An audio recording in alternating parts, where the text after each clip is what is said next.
I must have snorted up all of Peru. To survive the 60s and the 70s, it's a miracle. Aerosmith looked like the ultimate rock and roll survivors, but behind the sold-out shows and legendary fame, the real story was far darker than most fans ever realized.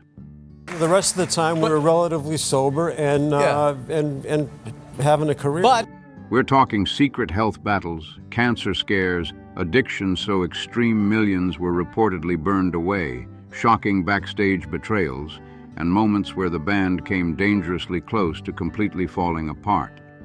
I lose everything. I mean, that's happened enough times. One member nearly lost his voice, another fought cancer twice, and the infamous toxic twins became so destructive they nearly destroyed the band for good. But somehow, through all the chaos, Aerosmith kept coming back. So what really happened behind one of rock's most legendary bands? Steven Tyler, the unmistakable voice of Aerosmith, faced one of the biggest battles of his life. You think you could have been dead? Oh, God, I was several times. In 2006, he shared with Access Hollywood that he had been diagnosed with hepatitis C 3 years earlier. The shocking part was that he had been living with the illness for years without even knowing it. By the time doctors caught it, treatment had become unavoidable, and fighting a serious liver disease is no easy situation for anyone, celebrity or not. Tyler later revealed that the treatment process was brutal. He went through 11 exhausting months of chemotherapy and heavy medication, an experience he said nearly took everything out of him. Thankfully, the treatment worked, and the virus was cleared from his bloodstream. But while he was fighting that private health battle, his personal life was also falling apart behind the scenes.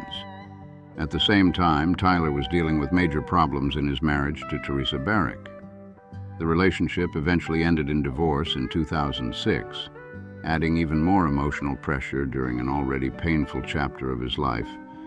Then, as if things were not intense enough, another serious threat appeared, this time involving his voice and career, with a throat surgery that could have changed everything. For a band used to life on the road, every city carries memories, both good and bad. Aerosmith definitely had certain cities that left a bad taste, and Philadelphia was high on that list for a while. Early in their career, the band actually refused to perform there for about a year, and the reason was seriously disturbing. No idea that we would be together this long, but... During a 1977 concert, what should have been a normal night turned into chaos when someone in the crowd threw an object onto the stage. That object was a cherry bomb, and it exploded right near Steven Tyler and Joe Perry. The blast caused real injuries. Tyler suffered a burned cornea, while Joe Perry's hand was badly hurt, with an artery damaged so severely that blood was pouring from his arm. The shocking incident forced the band to step away from touring for a period while they recovered. It also left such a bad impression that Aerosmith rejected offers to return to Philadelphia until 1978. But even when they finally went back, things did not exactly improve. Instead of a smoother experience, Tyler was injured again during another Philadelphia show when someone reportedly threw a beer bottle toward the stage.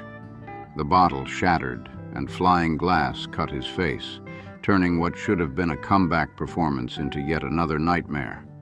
Some places really carry rough memories. Health struggles also hit the band in deeply personal ways. Aerosmith bassist Tom Hamilton faced a life-changing diagnosis in 2006 when he learned he had tongue cancer. Fame, money, and success could not shield him from that reality. He had to step away from touring and focus on radiotherapy, putting music on pause while fighting a very serious illness. For a moment, it looked like he had beaten it. He was declared cancer-free, giving fans a huge sense of relief. But years later, in 2011, the cancer returned, and this time it had spread to his voice box, making the situation even more frightening. It was not just his health at risk, but potentially his ability to speak and perform as he always had. Determined to fight back, Hamilton chose an aggressive laser surgery procedure in hopes of ending the battle for good. The decision was intense, but it paid off. According to reports, the treatment was successful, and after years of checkups and uncertainty, he finally received the news in 2015 that the cancer battle had been won. After everything he endured, that had to feel like the biggest victory of his life. That if I do, I'll wind up doing too much. Even after getting positive news about his health, Tom Hamilton did not take any chances. He stayed committed to regular checkups, making sure any warning signs would be caught early. After facing something that serious, staying cautious made complete sense. Among the members of Aerosmith, drummer Joey Kramer has spoken openly about living through some especially difficult chapters. His memoir, Hit Hard, a story of hitting rock bottom at the top, says a lot just from the title alone. In a 2009 interview with Billboard, Kramer explained that the book dives into his struggles with addiction, personal excess, and painful relationships that left lasting marks on his life. Two relationships stood out as especially damaging. One was his troubled relationship with his father, and the other was a tense, deeply dependent connection with Steven Tyler.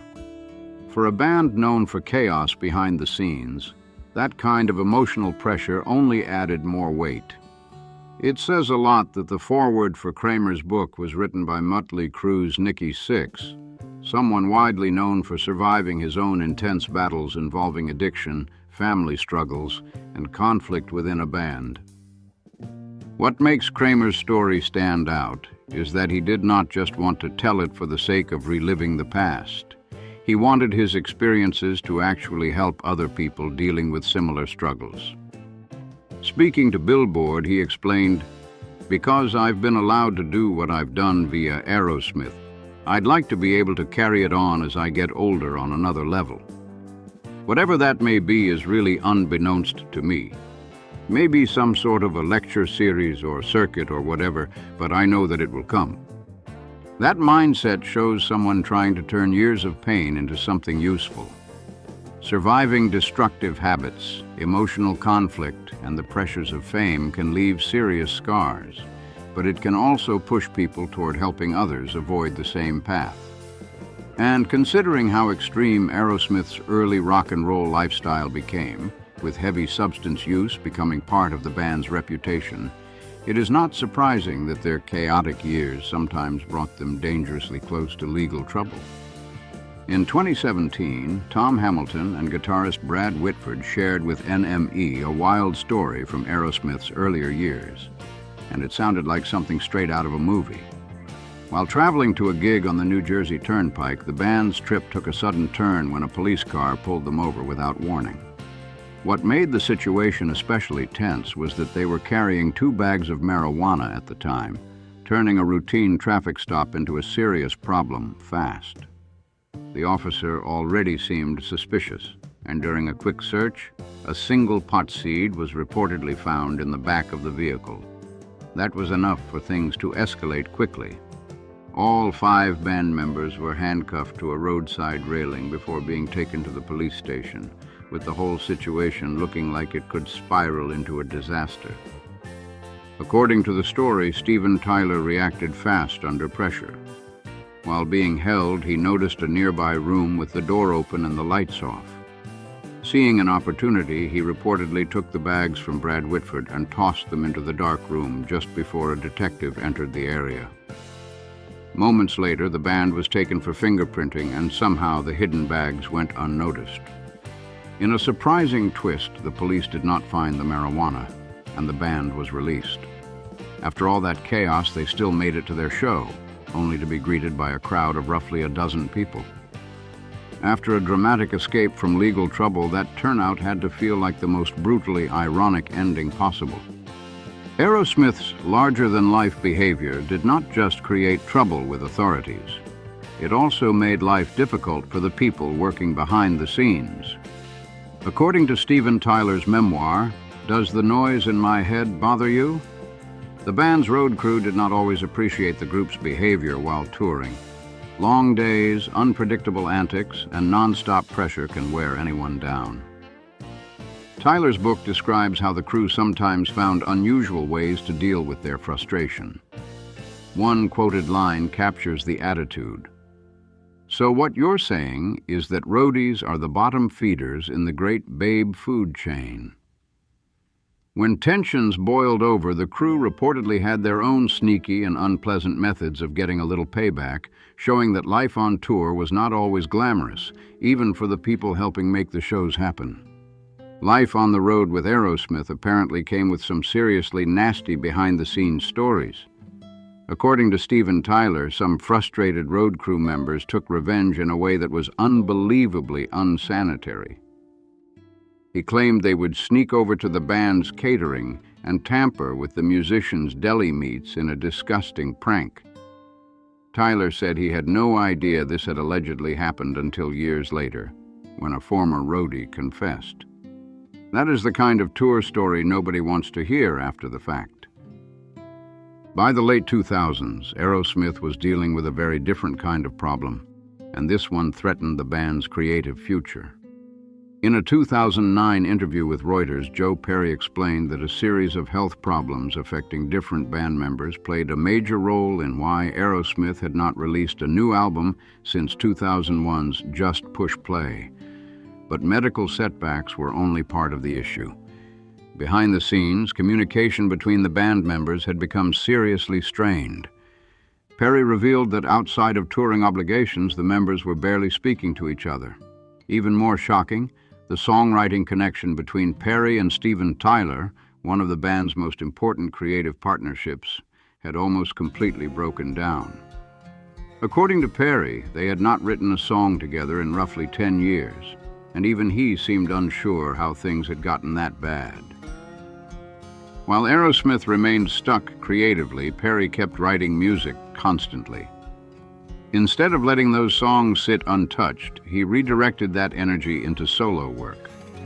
Those tracks ended up on a lesser-known solo release, with vocals provided by a singer his wife reportedly discovered on YouTube.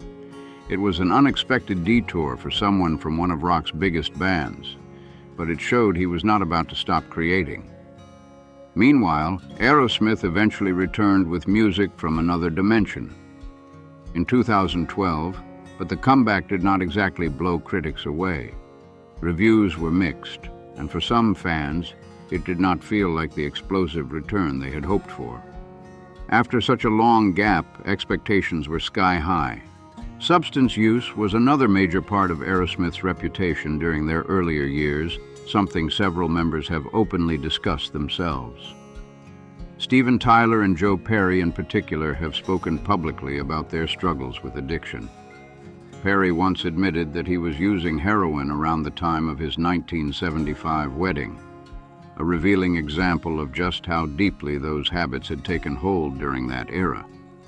Tyler has also looked back on those years with startling honesty. In a 2018 interview with Louder, he reflected on the period surrounding the 1977 album Draw the Line, describing how heavily affected he was by Valium and muscle relaxers at the time. According to his account, things became so extreme that even basic movement became difficult, and he struggled physically while trying to function. For a band living the rock and roll dream on the outside, the reality behind the curtain was far messier. Steven Tyler has spoken very openly about how extreme Aerosmith's substance-fueled years became. At one point, he estimated that he spent around $6 million on cocaine alone over the course of those years, a staggering number that shows just how intense that chapter was. Looking at the band today, it is clear major changes happened, but getting there was not simple. Tyler's path to recovery reportedly included 8 separate rehab stays, with the most recent one in 2009. Even during periods when the band was trying to stay away from harder substances, their habits could still go to strange extremes. During the tour for 1989's Pump, when they were aiming for a cleaner lifestyle, Tyler and Joe Perry reportedly drank so much carrot juice that their palms and the bottoms of their feet turned orange.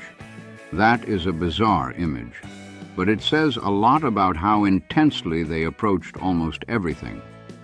Many people assume Aerosmith always had a solid, unshakable lineup, especially with Steven Tyler and Joe Perry being such iconic figures in the band's story. Their chemistry became such a huge part of Aerosmith's identity that it can feel like they were always side by side, constantly clashing but never truly splitting. The reality was much messier. The duo, famously nicknamed the Toxic Twins, actually spent a major stretch apart during a critical period in the band's history. In 1979, after mounting tension, repeated arguments on the road, and a chaotic backstage confrontation, Tyler reportedly fired Perry while under the influence of alcohol. That moment changed the direction of the band in a huge way. Looking back, the people involved have acknowledged that Perry's departure was a damaging move.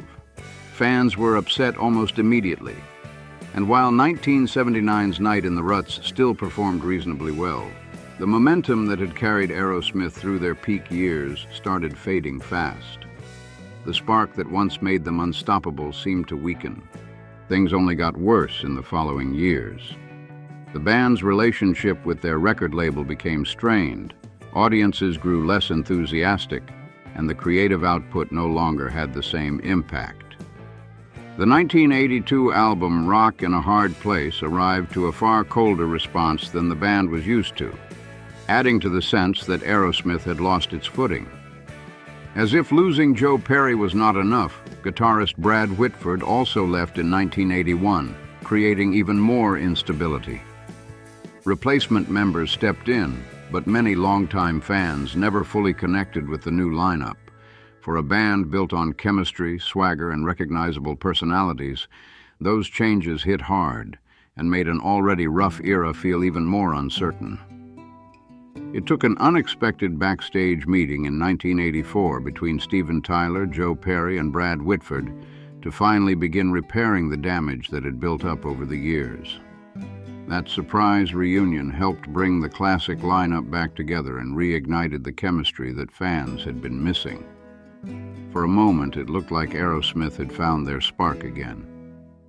Considering Aerosmith has been around since 1970, a few rough chapters are not exactly shocking. But some of the band's more recent setbacks have kept fans asking serious questions about what comes next. In 2017, the group had to cancel tour dates because of a sudden health issue involving Steven Tyler. Tyler later made it clear that it was not a heart attack or a seizure, but the lack of details still fueled plenty of concern and speculation. Then more health scares followed. In 2018, Joe Perry collapsed on stage while performing with Billy Joel at Madison Square Garden, leaving fans alarmed. In 2019, another performance raised fresh concern when Perry appeared visibly short of breath during a Las Vegas show. Around that same period, Tyler's Loving Mary Band side project also had to withdraw from a festival due to unexpected circumstances, adding even more uncertainty around the band's future. With all the cancellations, health concerns, and decades of intense living behind them, many people started wondering whether the legendary Toxic Twins were finally feeling the long-term effects of life in the fast lane. Still, Aerosmith has always had a way of surprising people. Even after earlier talk of a farewell run, hope for more performances kept popping up. Joe Perry later suggested the band still had plans to get back on the road as major milestones approached, proving that with Aerosmith, retirement talk does not always mean the final curtain has actually fallen. For a band this unpredictable, anything feels possible. If you made it all the way through this wild Aerosmith story, drop a like if any of these moments shocked you. Subscribe to the channel so you do not miss the next deep dive into music's most chaotic stories. And here's a question for you. Which Aerosmith chapter do you think was the most unbelievable? The health battles, the backstage drama, or the wild touring years? Drop your thoughts in the comments because I want to see what you think. See you in the next video.